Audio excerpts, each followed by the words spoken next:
Bus లో first time experience చేసిన guys అదేంటో తెలియాలంటే లాస్ట్ వరకు వీడియో చూసేయండి. సో ఆ రోజు అయితే నేను చెల్లి మమ్మీ లక్ష్మ అంటే అందరం కలిసి ఒక అవుటింగ్ ప్లాన్ చేసాం.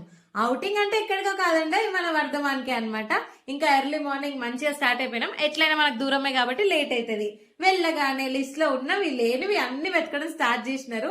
ఇంకా మా చెల్లి మమ్మీ అయితే రాగానే ఈ బండిని పట్టుకుంటారు గైస్. మీరు ఏమైనా అనుకోండి, మేమైతే బండి అనే అంటాం అనమాట. ఇంకా సెకండ్ ఫ్లోర్ కి వెళ్ళేసి మంచిగా కొన్ని బాటిల్స్ కొన్ని గ్లాసెస్ అన్ని కూడా తీసేసుకున్నాం. నాకేమో ఈ స్లిప్పర్స్ వల్ల నడవడానికి వస్తలేదు గైస్. మా చెల్లేమో పరిగెడుతుంది. ఇంకా మీరంగా నన్ను చూసి నవ్వుతుంది గైస్. మీరే చెప్పండి ఎంతవరకు న్యాయం ఇది. ఇంకా నేను మా చెల్లి అయితే అక్కడి నుంచి బయటకు వచ్చేసినాం గైస్. యాక్చువల్లీ మేము వచ్చిన పనే వేరు. మా చెల్లి కాలేజ్ లో ఒక వర్క్ ఉంటే చూసుకొని వచ్చేసింది అనమాట. ఇంకా రాగానే ఇద్దరం కలిసి బస్ ఎక్కేసినాం. సో నేను ఫస్ట్ లో చెప్పిన ఫస్ట్ టైం ఎక్స్పీరియన్స్ ఏంటంటే, నేను మా చెల్లి బస్ లో ఉండగానే చెకింగ్ జరిగింది గైస్, టికెట్స్ చెకింగ్. ఇదైతే నిజంగా ఫస్ట్ టైం ఎక్స్పీరియన్స్. మాకైతే చాలా ఎక్సైటెడ్ అనిపించింది. బస్సు మొత్తం అల్ల కల్లోలం ఉండే. మీరు ఎప్పుడైనా ఎక్స్పీరియన్స్ చేస్తే కామెంట్